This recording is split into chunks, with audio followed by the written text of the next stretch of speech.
राष्ट्रीय ग्रामीण आजीविका मिशन स्वयं सहायता समूह की जुड़ी हुई दीदियां, यहाँ पर आप लोग इस वीडियो को बहुत ध्यानपूर्वक देखिएगा, क्योंकि इस वीडियो में हम ग्रामीण विकास मंत्रालय भारत सरकार की योजना जो कि NRLM के नाम से आप सभी लोग जानते हैं, जिसके अंतर्गत समूह बनाकर आप लोग कार्य कर रही हैं, इसमें जुड़ी हुई एक दीदी ने हमसे प्रश्न किया है कि दीदी हमें CC के बारे में बताइए। CC क्या होता है, इसके एग्जाम में क्या प्रकार के क्वेश्चन आते हैं, इसके एग्जाम की तैयारी हम लोग कैसे करेंगे, और साथ ही CC के जो पद पे आवेदन करना है उसमें दस्तावेज क्या कुछ लगने वाले हैं, उसकी जानकारी हमको दे दीजिए। चलिए हम आपको इसके बारे में पूरी जानकारी विस्तार से समझा देते हैं कि CC का फुल फॉर्म क्या होता है, CC का आवेदन कैसे होता है, CC में क्या योग्यताएं मांगते हैं, कौन दीदी आवेदन कर सकती है, CC में कौन कौन आवेदन कर सकता है, और साथ ही दस्तावेज क्या लगेंगे। इसके अलावा CC में चयन किस प्रकार से होता है,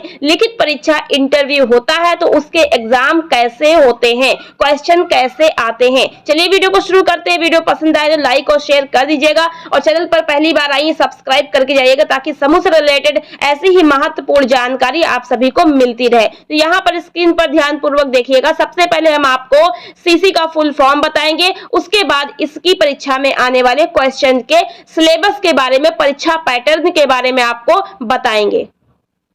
तो CC का फुल फॉर्म क्या होता है? CC का फुल फॉर्म होता है, पहले C से होता है क्लस्टर, दूसरे C से होता है कोऑर्डिनेटर। तो CC का फुल फॉर्म हुआ क्लस्टर कोऑर्डिनेटर। और अगर हिंदी में इसकी बात कहें कि हिंदी में इसको क्या कहते हैं, तो वो भी देखिएगा यहाँ पर, क्लस्टर समन्वयक या सामाजिक समन्वयक या सामुदायिक समन्वयक कहा जाता है।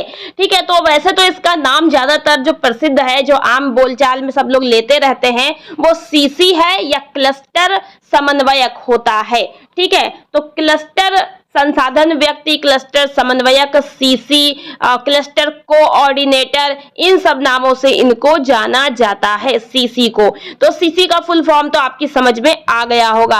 अब बात करते हैं हम लोग CC क्लस्टर कोऑर्डिनेटर के परीक्षा पैटर्न यानी एग्जाम सिलेबस की। तो सबसे पहले यहाँ पर देखिए, तो क्लस्टर कोऑर्डिनेटर का जो एग्जाम होता है उसमें किस किस टॉपिक पर क्वेश्चन आते हैं वो समझ लीजिए। तो मात्रात्मक रुझान संबंधी क्वेश्चन आते हैं, तर्क बुद्धि संबंधी क्वेश्चन आते हैं रीजनिंग वाले, अंग्रेजी से रिलेटेड क्वेश्चन आते हैं, कंप्यूटर ज्ञान से रिलेटेड क्वेश्चन आते हैं, और उसके संबंधित विषय से रिलेटेड क्वेश्चन, जैसे कि स्वयं सहायता समूह से जुड़कर ये क्लस्टर की नौकरी करेंगे तो स्वयं सहायता समूह से जुड़े हुए, आजीविका से जुड़े हुए, NRLM से जुड़े हुए संबंधित विषय के भी क्वेश्चन आते हैं। और क्वेश्चन वस्तुनिष्ठ यानी बहुविकल्पीय टाइप के होते हैं, और इनको एग्जाम के लिए 1 घंटा दिया जाएगा। ये मैं उत्तर प्रदेश राज्य ग्रामीण आजीविका मिशन के अनुसार बता रही हूँ।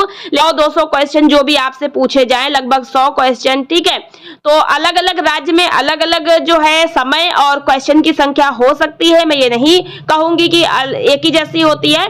तो लगभग, और बाकी प्रश्न जो है इसी पैटर्न पर आते हैं, जो पैटर्न मैंने बताया। अब ये पैटर्न में क्या क्या क्वेश्चन किस प्रकार से आएंगे वो समझ लीजिए। उसके पहले कुछ महत्वपूर्ण बातें हैं। पेपर वस्तु प्रकार का होगा यानी बहुविकल्पीय, लिखित परीक्षा 100 अंकों की होगी, 100 अंक या जो भी हो यहाँ पर दिया, अलग अलग अपने हिसाब से देखिएगा किस राज्य से आप बिलोंग करते हैं। प्रश्न पत्र को हल करने के लिए 60 मिनट का समय दिया जाएगा। देखिए 60 मिनट यहाँ पर लिखा हुआ है। ठीक है, प्रत्येक गलत उत्तर के लिए 0.25 नकारात्मक अंकन भी होगा, नेगेटिव मार्किंग भी बताई जा रही है। परीक्षा की भाषा द्विभाषी होगी, अंग्रेजी और आपकी जो भी भाषा हो, हिंदी है जो भी, मतलब उसमें होगा हिंदी अंग्रेजी। ठीक है, तो इस प्रकार से होगा। तो अपने अपने से राज्य में, मतलब मैं यूपी से हूं तो मैं जानकारी यहाँ से दे रही हूँ, बाकी आप बिहार से हैं, मध्य प्रदेश से हैं, राजस्थान से हैं, जहां से भी है तो थोड़ा बहुत अंतर हो सकता है 1-2 पॉइंट का आपकी इन सिलेबस में, या फिर जो है ये नेगेटिव मार्किंग को लेकर के, या फिर क्वेश्चन नंबर को लेकर के। ठीक है, तो वो आप अपने राज्य के हिसाब से समझ लीजिएगा। तो लगभग बाकी ये जो पैटर्न है इसी प्रकार से क्वेश्चन आते हैं। सबसे पहले आप देखिएगा, पहले पैटर्न से लेकर चलते हैं। देखिए योग्यता पाठ्यक्रम से रिलेटेड यहाँ पर क्या क्या पॉइंट दिए हैं। डेटा व्याख्या पे आपको तैयारी करनी होगी, प्रतिशत पे तैयारी करनी होगी, समय और दूरी, लाभ और हानि, दशमलव भाग, सरल एवं चक्रवृद्धि ब्याज, अनुपात और अनुपात है, युगों पर समस्याएं, HCF और LCM, समय और दूरी, मिश्रण और आरोप, संख्या प्रणाली, औसत, सरलीकरण, समय एवं अनुपात, इससे रिलेटेड क्वेश्चन की आपको तैयारी करनी है। अब देखते हैं तर्क बुद्धि वाले रीजनिंग सिलेबस क्या है।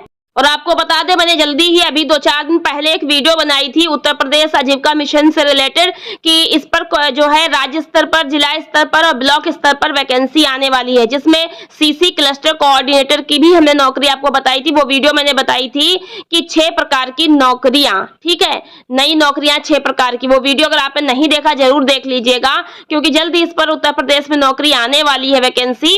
तो देखिए यहाँ पर रीजनिंग सिलेबस से रिलेटेड क्या है, अंक गणितीय संख्याएं है, डेटा पर्याप्तता है, मशीन इनपुट है, तार्किक अनुक्रम परीक्षण, खून के रिश्ते, पात्रता परीक्षा, तार्किक वेन आरेख, कोडिंग डिकोडिंग, पहली परीक्षण, वर्णमाला परीक्षण, निर्णय लेना, दावा और कारण, युक्ति वाक्य, वर्गीकरण, बैठने की व्यवस्था, समानता, संख्याएं, रैंकिंग, दिशाबोध परीक्षण, स्थिति प्रक्रिया परीक्षण, यह तर्क बुद्धि रीजनिंग सिलेबस, ठीक है। इस पर आपको क्वेश्चन पर तैयारी, इन पॉइंट्स पर आपको क्वेश्चन तैयार करने हैं। अब देखते हैं अब अंग्रेजी पाठ्यक्रम में आपको क्या क्या पढ़ना है। विलोम शब्द यानी अपोजिट वर्ड, समझ बूझ पर पढ़ना, त्रुटि का पता लगाना यानी कि मिसिंग जो मतलब के मिस्टेक वगैरह होंगी सेंटेंस वगैरह की, वो समानार्थी शब्द है, शब्दावली परीक्षण है, सर्वनाम है, प्रोनाउंस है, मौखिक क्षमता, तनावग्रस्त वाक्य पुनर्व्यवस्था, वाक्यांश क्रिया, मुहावरे और वाक्यांश, ये आपको इंग्लिश के सिलेबस की तैयारी करनी है। इसके अलावा कंप्यूटर ज्ञान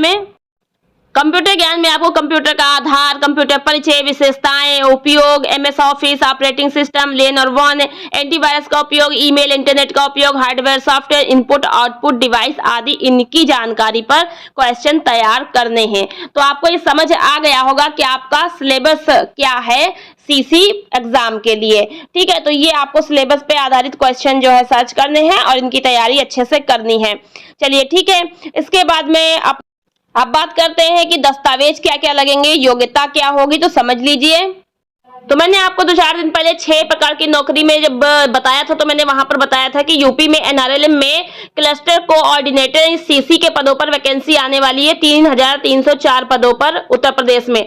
तो ग्रेजुएट इसमें मांग रहे हैं, यानी कि आपने ग्रेजुएट किया हो और उसी के साथ में आपके पास 1 ईयर से 2 ईयर यहाँ पर कुछ योग्यता जो है अनुभव की भी मांग रहे हैं। और मानदेय की बात करें तो 15,000 कम से कम और अधिक से अधिक 22,000 रुपए इसमें वेतन बताया गया है, ठीक है। तो ये यहाँ पर आप जाकर के पिछली वीडियो भी देख लीजिएगा, ऊपर आई बटन में लास्ट में एंड स्क्रीन पर हम लगा देंगे, डिटेल में वहां मैंने समझाया है, तो समझ लीजिएगा।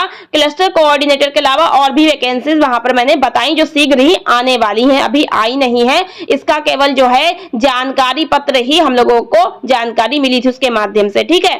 तो अब यहाँ पर सीसी का जो मैंने आपको योग्यता वगैरह मानदेय तो समझा दिया है, लेकिन अब आपको दस्तावेज के बारे में भी जानकारी करनी कि क्या क्या लगेंगे और पढ़ाई लिखाई किस प्रकार से मांगी जा रही है। थोड़ी सी जानकारी मैं आपको हिंट के लिए दे देती हूँ। फिलहाल जो आपका वैकेंसी आएगी उसमें जो नोटिफिकेशन होगा उससे पूरी तरीके से क्लियर हो जाता है कि क्या क्या यहाँ पर योग्यताएं मांगी जाती हैं, और अलग अलग राज्य में कुछ बदलाव भी हो सकते हैं योग्यता, मानदेय और पढ़ाई लिखाई और एक्सपीरियंस को लेकर के कि क्या कुछ मांगा जा रहा है। फिलहाल जो है आपके हिंट के लिए मैं यहाँ पर समझा देती हूँ।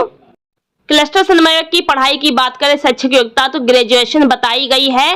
मान्यता प्राप्त विश्वविद्यालय से स्नातक हो या फिर कला में या वाणिज्य में या विज्ञान अर्थशास्त्र में या ग्रामीण प्रबंधन में, ग्रामीण विकास में, MBA, किसी भी सरकार से निकट संबंधित क्षेत्र में मास्टर डिग्री हो, स्नातकोत्तर डिप्लोमा हो, न्यूनतम 2 वर्ष की अवधि का। तो मान्यता प्राप्त विश्वविद्यालय संस्थान से अगर कर रखा है तो इसमें आवेदन कर सकते हैं, ठीक है। तो स्नातक हो, BA वगैरह, कला से कराओ, विज्ञान से कराओ, कुछ भी स्नातक वगैरह हो, और इसमें 2 से 3 वर्ष का अनुभव भी मांगा जाता है। और एनजीओ है, सामाजिक क्षेत्र है, विकास क्षेत्र आदि में कार्य किया हो, किसी भी सामाजिक सेवा के लिए कार्य किया हो।